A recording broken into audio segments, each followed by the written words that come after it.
ficou no seu sacrifício na cruz do Calvário. O que é justificar? Justificar é você isentar uma pessoa de alguma culpa. Ou seja, quando Adão e Eva pecaram lá no Jardim do Éden, a culpa do pecado deles passou para o ser humano, passou para toda a raça humana. E quanto mais o homem pecava, mais o homem se afastava de Deus.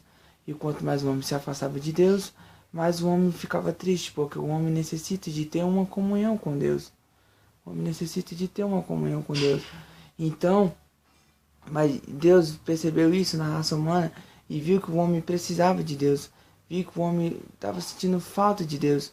Então Deus pegou o seu único filho e enviou para a raça humana. Enviou para o mundo, para que ele se sacrificasse por mim e por você. No sacrifício de Jesus Cristo, ele me justificou a mim, justificou a você. Foi como se tivesse uma ficha, uma grande ficha de Deus puxasse a sua ficha antigamente e ele visse seu nome lá e apontasse lá, culpado. Mas depois do sacrifício de Cristo, ele puxou a sua ficha lá e estava escrito lá, justificado, salvo. Porque Jesus Cristo nos justificou. Jesus Cristo pagou pelos meus pecados e seus pecados. Jesus Cristo levou as minhas culpas e as suas culpas sobre ele. Jesus Cristo pagou o preço por mim e por você. Jesus Cristo assumiu a minha culpa e a sua culpa para que ele pudesse nos salvar, para que ele pudesse reatar a minha comunhão com Deus. Jesus Cristo fez isso. Jesus Cristo ele fez isso por você e faria muito mais porque ele amou a mim e amou a você incondicionalmente. O amor de Jesus Cristo não existe amor que possa se comparar. O amor que possa se descrever como o amor de Cristo por você, meu amigo. Por você. Não importa o que ocorre na sua vida. Não importa o que vai ocorrer. Não importa o que vir ou por vir. Não importa. Jesus Cristo quer que você venha para os seus braços. Jesus Cristo quer transformar a sua vida. Jesus Cristo não faz acepção de pessoas. O Evangelho de Jesus Cristo não é seletivo. Ele não escolhe pessoas. Ele é para todos. Jesus Cristo não morreu por um grupo de pessoas. Jesus Cristo morreu para toda a humanidade. Morreu por todo mundo e ressuscitou por todo mundo, vencendo os 3 inimigos que nos separavam de Deus, que era o pecado, o inimigo e a morte. Esses 3 inimigos nos distanciavam de Deus. Só que os 3 Jesus Cristo venceu. Venceu o inimigo, botando abaixo todas as suas influências sobre o homem. Venceu a morte, botando abaixo o seu império sobre o homem. Venceu o pecado, que trouxe a morte como consequência. Jesus Cristo venceu os 3. Justificou a mim, justificou a você. Foi como se Deus puxasse a minha ficha, a sua ficha de novo e tivesse lá muita dívida. Tá? Tem muita dívida isso aqui.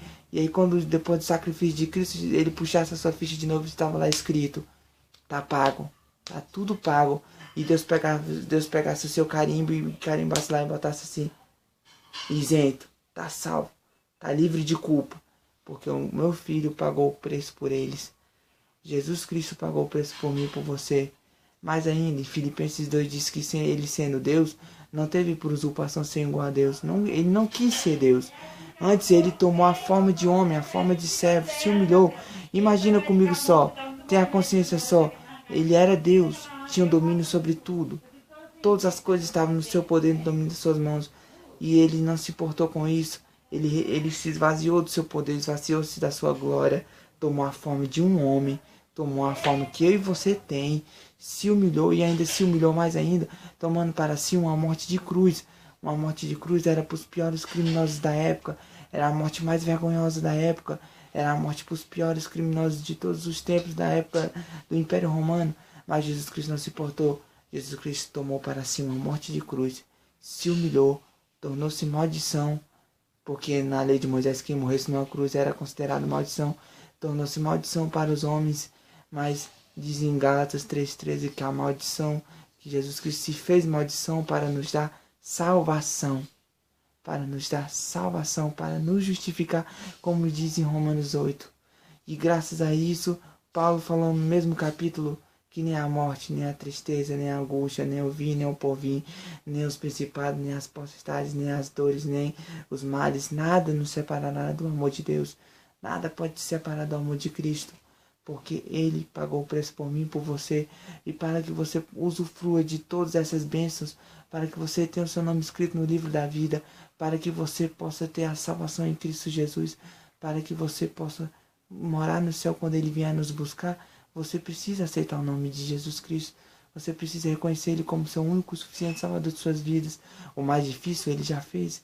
Ele se sacrificou por mim, por você. Ele deu a vida por mim, por você. Agora o mais fácil é com você. Em Tiago 4 está escrito: achegai-vos a Deus e Ele se achegará a vós. Você precisa se achegar a Cristo para que Ele se achegue a você. Em Apocalipse está escrito: eis que estou à porta e bato. Se alguém abrir, eu entrarei e cearei com Ele. Jesus Cristo não entra na sua vida se você não permitir. Jesus Cristo, Ele dá o livre-arbítrio para o homem. Deus sempre deu o livre-arbítrio para o homem para fazer as suas escolhas. E Jesus Cristo dá o livre-arbítrio para o homem. Mas fique ciente, meu amigo, não há outro caminho. Não há outro caminho para a felicidade. Não há outro caminho para a paz. Não há outro caminho que leva até a alegria e felicidade. Não há outro caminho que leva até a vida eterna. Não há outro caminho que leva até Deus.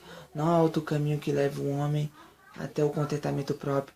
E não há outro caminho para a salvação do homem que não seja Jesus Cristo.